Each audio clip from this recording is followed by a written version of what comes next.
a roof caves in, 25,000, it's on you. When the HVAC goes out and it's 20,000, it's on you. When anything happens, it's on you. Hello everybody and welcome back to my channel, and if this is your first time here, hello, welcome. This is Essential Patience and I am Patience, and in today's video I'll be talking about financial habits we need to leave in the year 2023.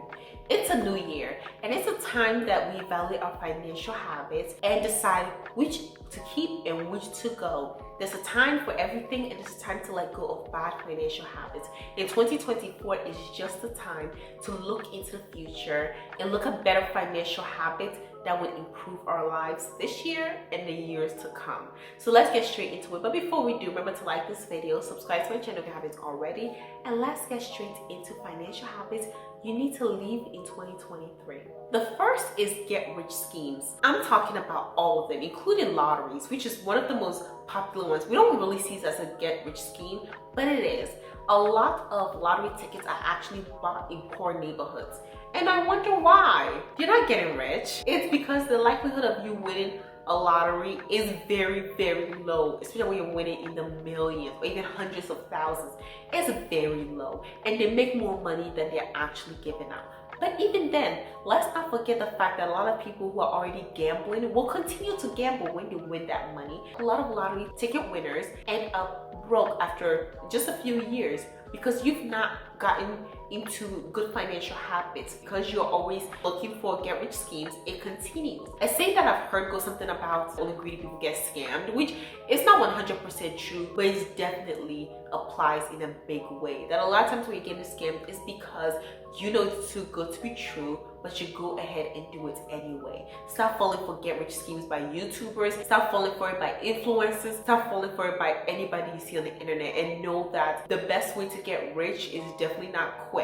For most people, it doesn't happen quickly. The average millionaire became one in like their 40s, and the average billionaire became that in like their 50s. So it's not normal for people to spend their entire life building up their wealth in order to enjoy it in their 40s, 50s, and 60s, and then for the rest of their lives. Get rich schemes need to be left in 2023. Let's move on to better, more worthwhile activities. The next thing we need to leave in 2023 are broke people going on vacations. Now this is huge, especially on Instagram. People want to flaunt showing that they're going on vacation from here to here to here. And that's all good. Go enjoy your life. But when broke people are on the internet showing the vacations that they're going on, it's very sad. A year or so ago, I saw a video of this man getting stuck in one of the islands. He had gone because he was going on vacation, and basically he needed people to send him like $100 because he had missed his flight and he couldn't get on another one. It was very weird, and I thought, why is somebody who has to ask for $100 going on vacation? At this point, just stay home. Going on vacation and being broke, you're not a good combination.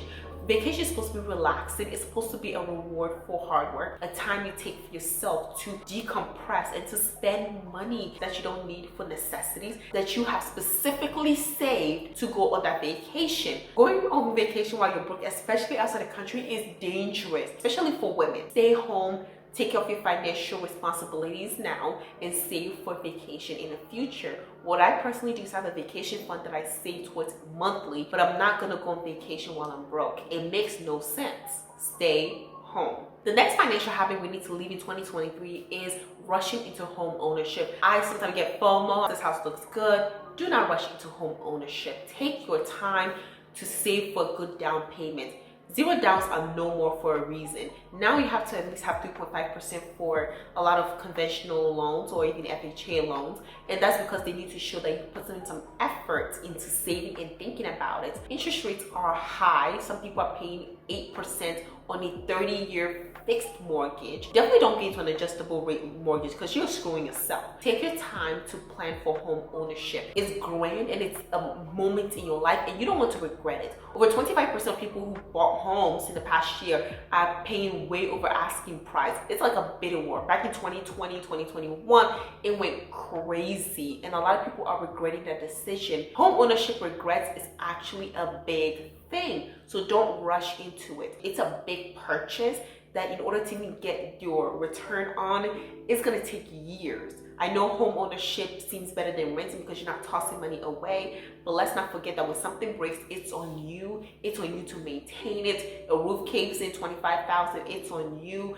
When the HVAC goes out and it's $20,000, it's on you. When anything happens, it's on you. So definitely don't skim out on the inspections. Even if you're ready to buy a house, go through the proper processes. Take your time, shop around for good interest rates. Do your due diligence before you get into a house. The average house today costs over $400,000 in the country. Take your time. The fourth thing we need to leave in 2023 is buying designer items when you're broke.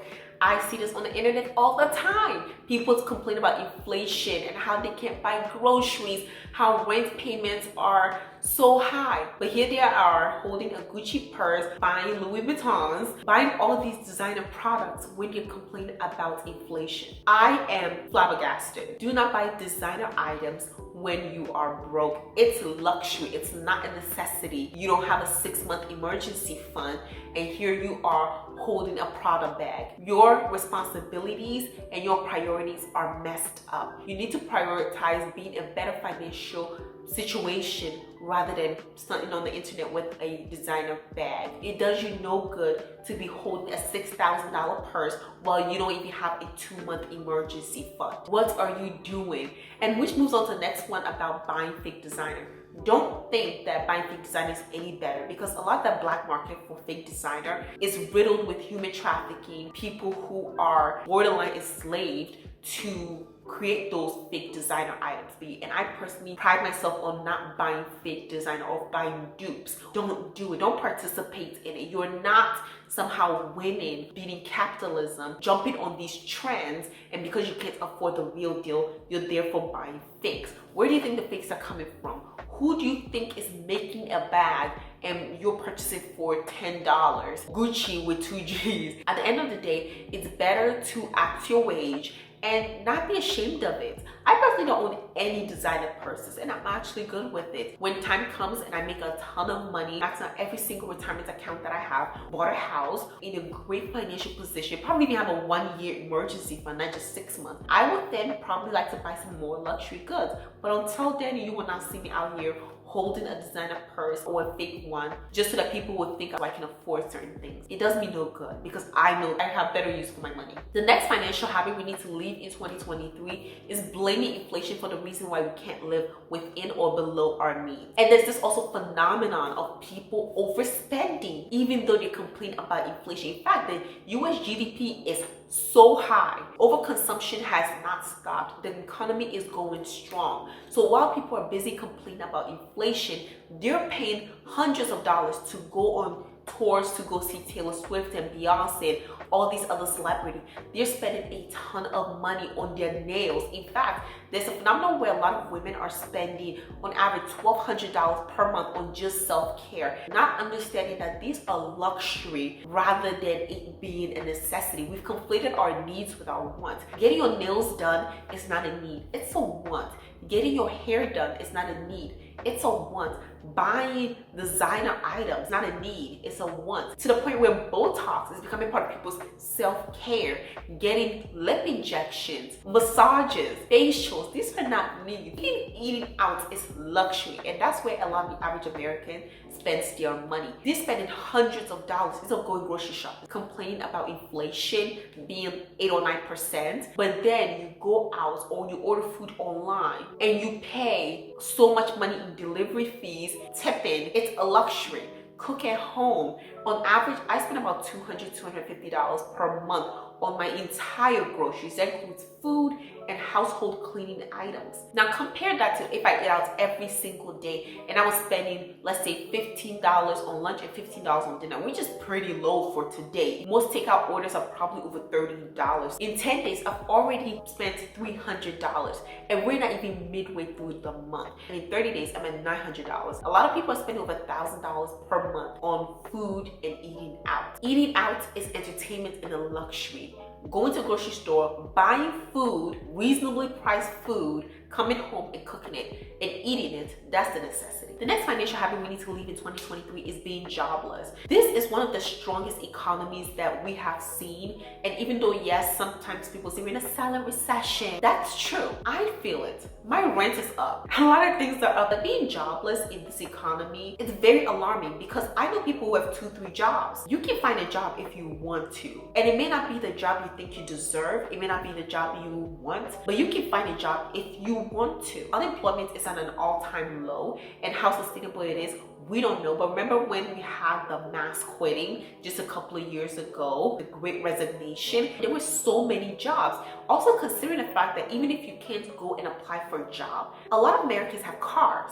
So you can go on Uber and all the other rideshare services that are available today. And if that's not your thing, carrying strangers, because I probably wouldn't do that. What about food delivery, grocery deliveries? There's so many opportunities today that it baffles me when people sit down and they're waiting for a job to come to them. Be creative. Even the online sphere, selling stuff, flipping things on eBay, drop shipping. It's just so many things that you can do from the comfort of your own home, even work from home jobs. It's almost hard to imagine why somebody would choose to be jobless in this economy. If your job is not paying enough, get a second job. Find a way to better your situation. Find ways to use certain jobs as stepping stones into a new job, into a new career. And I do understand that things may not seem as easy as it is. When I'm driving, I see so many signs of help wanted, job available, apply. And I know sometimes it's not always black and white, but I think the opportunities are there if you look for them and if you actually really want to work. The next financial habit we need to leave in 2023 is overborrowing on student loans. Something that has been going on silently for a while. If you've gone to college, you probably know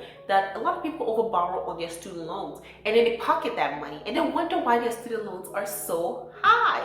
In fact, there's some people that have borrowed student loans to buy a house.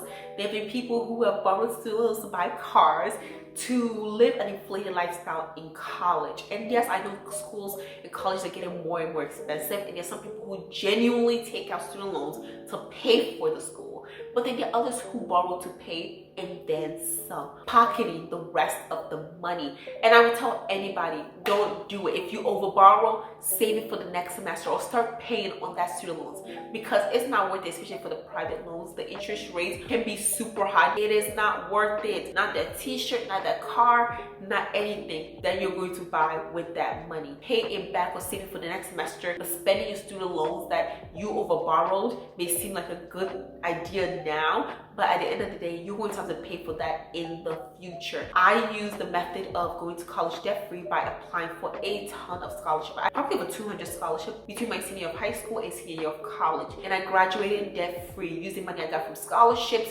internships, and my part-time jobs. Get a job in college. I did an internship every single summer since I was 15 years old. So do whatever you can to not overborrow on your student loans, apply for scholarships, do the best with what you have. But more importantly, let's also stop going to schools that you can't afford. And I know the propaganda in high school is go to your dream school. At the end of the day, can you afford your dream school? Does your dream school want to help you with financial aid so you don't have to pay that much out of pocket? Go to the school that you have to pay least out of pocket costs for.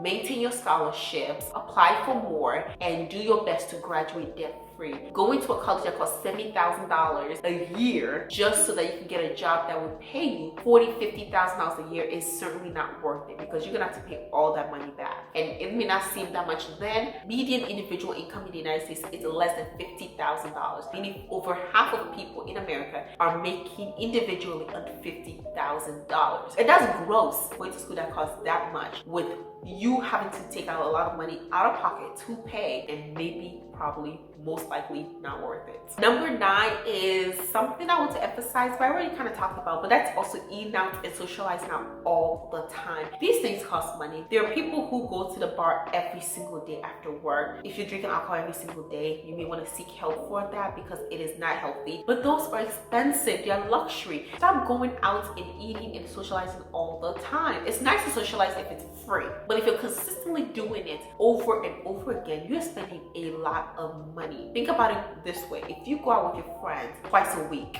and each time you're spending $100, that's $200 a week. By the end of the year, you have already spent thousands of dollars on just hanging out. If you can afford it and that's part of your fun money and your discretionary spending, that's good. But a lot of us have not done that. So stop going out, not keeping a budget, just spending money, eating out, and doing everything that you feel like it, because life is short. It's not worth it. Stay home sometimes, look into yourself, and find free activities. They can be fun too. And the last but absolutely not the least that we need to leave in 2023, not budgeting is not a good financial step. One of my favorite sayings of all time is you can't manage what you don't measure. Also, fail to plan, you plan to fail. If you want to be financially successful in 2024, start planning for it. How do you plan? By budgeting. And when you budget, you manage your finances. I already had my budget ready for 2024 back in like October, November, because I already could predict something. And when you budget, stick to the budget. You have to sacrifice. You can't always do what you want, but it is good to keep a budget where you live below your means and you save for the future,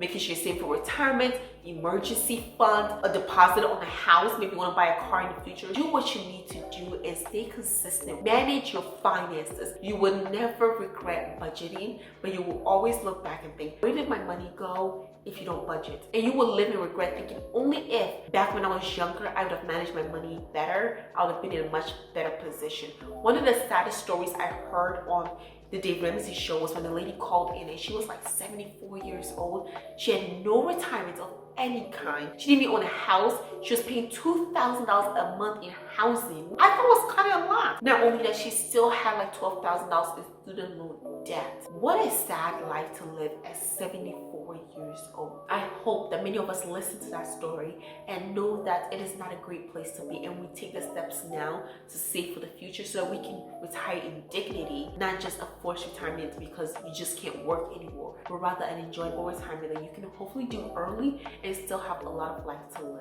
So with that, bring this video to an end. Thank you all so much.